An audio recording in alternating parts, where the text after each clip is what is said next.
Ya el comercio internacional se ha vuelto un tema fundamental, principal, necesario de una economía de cada país. Y en esta parte vamos a tocar 7 aspectos generales que tienen que ver con este tema. Hay que entender que en la actualidad el comercio internacional es fluido, dinámico, porque hay una interdependencia cada vez más por esta etapa de la globalización. El primer aspecto, sistema multilateral de comercio y los organismos internacionales, que ahora pueden llamarse organismos globales. Hay ciertos hechos que van marcando la historia del mundo. El primero, que se dio en 1917, por ahí está en la Primera Guerra Mundial, que se va consolidando el sistema comunista. Con la revolución bolchevique toman el poder de Rusia y después se va consolidando en la Unión de Repúblicas Socialistas Soviéticas. En 1929 se da una de las crisis peores de la historia del mundo, el crack de 1929, que originó un quiebre, una recesión en muchos países, especialmente en Estados Unidos, que ingresa una etapa última de la crisis económica, que es la depresión. Le costó 7 años salir de esta situación. Pero ahí nomás, en 1939 hasta 1945 se da la Segunda Guerra Mundial. Nuevamente hay otra crisis, pero generada por la guerra, especialmente en los países europeos. En esa época ya Estados Unidos se va consolidando en la mejor economía del mundo. Por muchas razones. Es que Estados Unidos siempre ha estado en mucha guerra, pero ninguna guerra se desarrolló en su territorio. Por lo tanto, en esa fecha, todo su aparato productivo estaba en pleno funcionamiento, tenía además las mayores reservas internacionales, ¿no? Estaba en su pleno apogeo, tenía una economía superavitaria y más que nada emitía el dólar, que era una unidad de aceptabilidad mundial. Pero entonces la preocupación era qué pasa después de la Segunda Guerra Mundial con la economía. Entonces las Naciones Unidas convocan una conferencia económica que se desarrolla en una ciudad noreste de los Estados Unidos, Bretton Woods, muy cerca a Nueva York. En esta conferencia se va dando 4 características que se toman. 1. Promover la cooperación monetaria internacional. Facilitar el crecimiento económico, que ya es tan importante. Tercero, promover la estabilidad del tipo de cambio. Y cuarto, establecer un sistema monetario de pagos, un sistema multilateral de pagos, con la finalidad de terminar la otra cosa que venía de las décadas de 1910, de ese ciclo, el proteccionismo, que las economías se cierren. Entonces hay que ver la forma de derrumbar esas barreras de proteccionismo y decirle de que el intercambio, que el comercio internacional nos va a llevar a un crecimiento económico. Y luego que todos deseamos tener un crecimiento económico, tener mayores ingresos en el tiempo, en el futuro. Para ello hay que tener capitales para invertir. Y si yo voy a invertir para producir más, tengo que tener los mercados de consumo que me van a demandar esos mayor producción. Para eso el comercio internacional, para ampliar mercados. Pero también en esta conferencia se van creando 3 organismos multinacionales muy interesantes que hasta la fecha existen y que ha hecho que este sistema económico sea totalmente fortalecido. El Fondo Monetario Internacional, el Banco Mundial y el Organismo Mundial de Comercio. Mire, ya el comercio se toma un tema primordial, fundamental en el contexto de este mundo. No podemos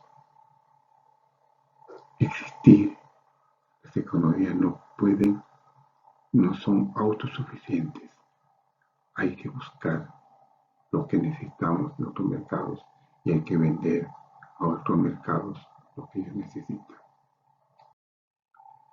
Integración económica es un aspecto, pero para la integración económica tenemos que hablar de proteccionismo. Proteccionismo en las economías se entiende de que yo voy a proteger mi industria nacional con relación a la competencia de afuera. Y para que no compitan en nuestra producción y que la industria se vaya fortaleciendo y dando empleo, ¿no? Yo voy a prohibir importar lo que yo produzco acá. Eso, quién sabe, funcionaba en cierta época en donde la interdependencia no sea tan fluida como es ahora. Y un caso emblemático sobre esto es México, que quiso hacer un país autónomo, no dependiente de nada, prohibiendo las importaciones, encerrándose y hasta muchas veces prohibiendo exportar. Eso no le trajo nada bueno. Casi 50 años de proteccionismo para después tener que buscar la apertura económica con desesperación y poder salir de ese atraso económico-social. Bueno, dice que el proteccionismo genera más empleo, pero eso es totalmente muy discutible. Pero por otro lado tenemos el libre mercado. Aquellos mercados que cada vez se van aperturando sus economías, accediendo, aceptando que los bienes y servicios que se producen en el resto del mundo ingresen una tasa arancelaria baja para que compitan con la producción nacional.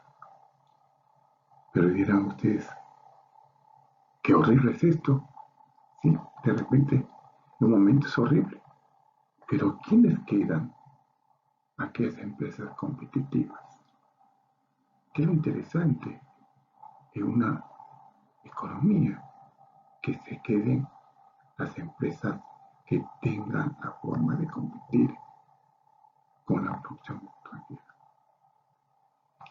Para eso se va diseñando, evaluando e ingresando a ese sistema económico de libre mercado, que tiene 4 principios de los 10, creo que son bastante interesantes: libertad, igualdad, competencia y diversificación. Pero como yo estoy produciendo mucho más de lo que necesita nuestra economía, entonces tengo que buscar otros mercados. Y una de las formas de buscar otros mercados es con la integración económica. Y cuando hablo de integración es una forma de buscar a un grupo económico de países para ampliar nuestro mercado, en donde los bienes y servicios que producimos puedan ingresar sin ninguna dificultad y sin pagar impuestos. Entonces, esa es la integración económica y modelo clásico de integración económica es la Unión Europea. Tercero, estabilidad monetaria y mercado de divisas. Estabilidad monetaria, que es la finalidad del Banco Central de Reserva, significa que con mi moneda nacional, con el sol, yo puedo comprar hoy lo mismo que mañana. Y para que suceda esto, tiene que haber una inflación baja.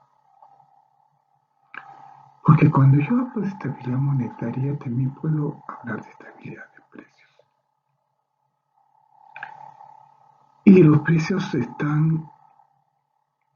pueden estar influenciados o distorsionados o consecuencia tener efectos por la inflación. Por eso el BCR es el encargado de combatir la inflación. Para que los precios no cambien, hay que tener en cuenta que la moneda que yo tengo es de aceptabilidad aquí en el país. Yo no puedo exigir que el sol lo puedan aceptar o yo pueda comercializar con Argentina, porque en Argentina no me van a aceptar en mi moneda. Entonces, ¿qué hago yo para comprar bienes y servicios de Argentina? Tengo que buscar monedas que tanto aquí como allá sean aceptables. Porque yo tampoco voy a aceptar los pesos argentinos. Entonces, hay un mercado de divisas. El mercado de divisas es un lugar en donde puedo comprar y vender monedas de otros países que generalmente tengan aceptabilidad en otras economías y nos permitan realizar las transacciones internacionales. Y hay monedas que tienen esa aceptabilidad. El dólar, el euro, el yen japonés, el yuan chino, bueno, la libra esterlina. Entonces hay un abanico de monedas, de divisas que son aceptables. Entonces, puedo decir de que el mercado de divisas es actúa totalmente como un libre mercado, en ciertos momentos sí, pero el mercado de divisas puede ser intervenido o puede intervenir el BCR cuando cree necesario, cuando ve que el tipo de cambio se dispare o se vaya reevaluando en forma significativa. Regímenes aduaneros y los términos de intercambios comerciales importantes. Como cuarto aspecto,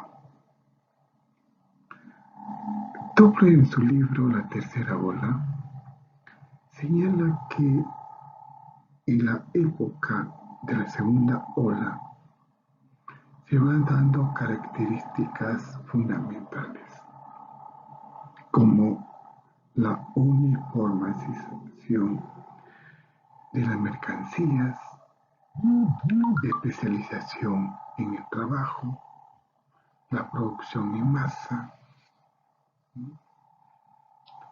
que va generando una economía de escala, la sincronización, la concentración y la centralización. Pero para este aspecto de comercio vamos a tomar un concepto de uniformización que tiene que ver con el diseño y la producción de servicios de similares características y promueve y justifica la producción en serie. Entonces tenemos una producción uniforme, que lo que yo vendo o produzco acá, en este país, lo voy a producir idéntico, con la misma calidad, hasta con el mismo avance en otros países.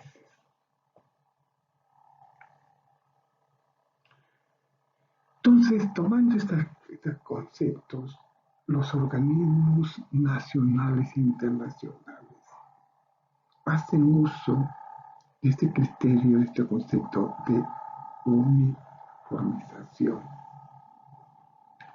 para aplicarlos en su área respectiva. La OMC, por ejemplo,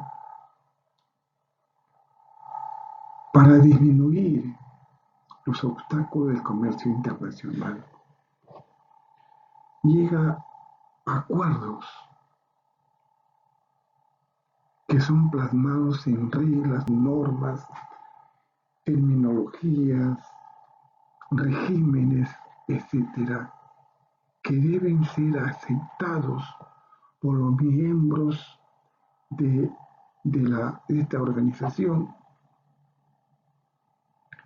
y deben ser aplicados uniformemente para que sea entendible, para que todos tengan el mismo criterio de aplicar estas normas y no existan ningún inconveniente de interpretación. Entonces, las normas que dan el Organismo Mundial de Comercio son uniformes que deben ser aplicados por todos los miembros de la comunidad del comercio. Quinto aspecto, tratados y acuerdos comerciales. Cuando hablamos de tratados comerciales o tratados de comercio, nos referimos al intercambio comerciales entre dos países, que son acuerdos bilaterales, o más países, que son acuerdos multilaterales, que tienen como objetivo de mejorar sus operaciones comerciales bajo el amparo del derecho internacional, que generalmente tiene la finalidad de flexibilizar las limitaciones comerciales entre esos países. O sea, yo puedo tener un tratado con un país para que mi producción de bienes y servicios pueda ingresar a ese país y viceversa. Destruyendo los límites, las dificultades, llámese arancelarias reduciendo a cero los aranceles o flexibilizando las barreras pararancelarias, aquellos impedimentos, obstáculos, ¿no?, que no son impuestos, pero que tienen ciertas limitaciones de ingresos. Entonces ahí llamamos a flexibilizar esas medidas no arancelarias. Tratados de libre comercio que tenemos son bastante, llegan a 21, y los principales, primero Estados Unidos, que fue el primer tratado de libre comercio, tenemos con China, con Japón, con la Unión Europea, con Chile, con México, con Ecuador, etc. ¿Qué significa? De que nuestro mercado para nuestra producción se va ampliando totalmente. Política arancelaria como sexto aspecto, que se encuentra dentro de la política económica, mediante la cual se define la estructura arancelaria que rige el comercio internacional del país. Es deseable que exista paulatinamente, de acuerdo con la idea de la OMC, que los aranceles vayan disminuyendo en el tiempo. Y el país ha conseguido esto. Cuando hablamos de aranceles, nos referimos al impuesto o gravamen que se aplica sobre un bien o servicio cuando cruza nuestra frontera aduanera. Totalmente. Y cuando hablamos de aduanera, nos referimos a aduanas. Es un ente público establecido en las costas, fronteras, puertos, aeropuertos, para aplicar la legislación aduanera y de recaudar impuestos que son aplicados a las importaciones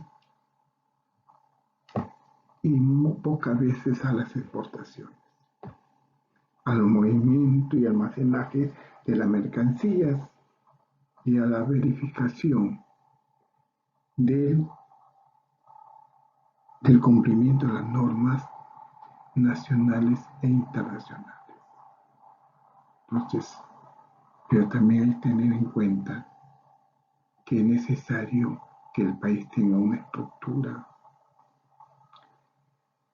moderna, eficiente, de puertos y aeropuertos para que el comercio internacional sea más fluido y dinámico.